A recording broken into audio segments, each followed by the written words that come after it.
Hello viewers, আশা করি আপনারা সবাই ভালো আছেন। চাকরির প্রত্যাশী ভাইদের জন্য একটি বিশাল সুখবর। পঞ্চম গণবিজ্ঞপ্তিতে ৯,৭৩৬ শিক্ষক নিয়োগ। খালি পদ কীভাবে পূরণ করবেন জানালো এনটিআরসিএ। বিস্তারিত জানতে ভিডিওটি না টেনে সম্পূর্ণ ভিডিওটি দেখবেন, আশা করি অনেক উপকৃত হবেন। আর আপনি যদি আমার চ্যানেলে নতুন হয়ে থাকেন তাহলে প্লিজ চ্যানেলটি সাবস্ক্রাইব করে রাখুন, কারণ এই চ্যানেলে চাকরি এবং শিক্ষামূলক সকল ভিডিও আপলোড দেওয়া হয়।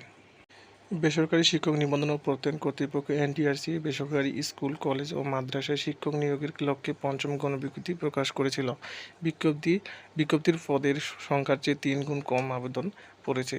আর আবেদন কম পড়ায় পদ খালি থাকছে বিপুল পরিমাণে। বিজ্ঞপ্তি অনুযায়ী 96,736 পদের বিপরীতে আবেদন করেছেন শিক্ষক নিবন্ধনে উত্তীর্ণ আগ্রহী প্রার্থীরা।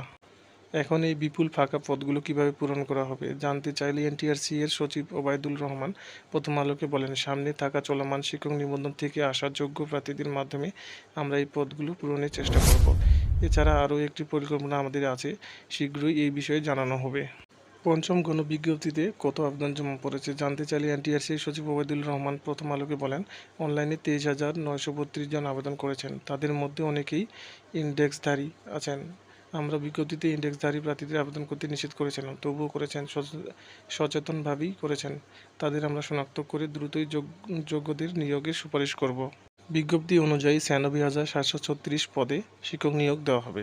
এর মধ্যে স্কুল অ্যান্ড কলেজে 43,286 পদে এবং মাদ্রাসা ও কারিগরি শিক্ষা প্রতিষ্ঠানে 53,450 পদে নিয়োগ দেওয়া হবে। আবেদন গ্রহণ শেষে 9 মে 10 মে রাত 12টা পর্যন্ত আবেদনের ফি জমা দিতে পেরেছেন আবেদনকারী প্রার্থীরা।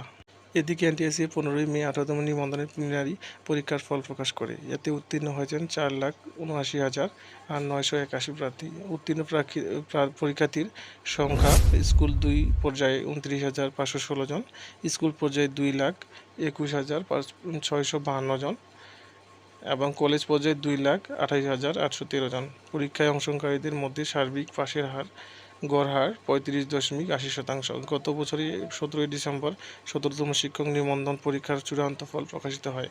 এতে চূড়ান্তভাবে উত্তীর্ণ হন 23,885 জন, 985 জন। এতে প্রিলিমিনারি পরীক্ষায় 1,51,436 প্রার্থী উত্তীর্ণ হয়েছিলেন। পরে উত্তীর্ণ 1,04,885 প্রার্থী 5 ও 6 মে লিখিত পরীক্ষায় অংশ নেন। ভিডিওটি ভালো লাগলে অবশ্যই একটু লাইক করবেন আর সাবস্ক্রাইব করে পাশেই থাকবেন। ধন্যবাদ সবাইকে।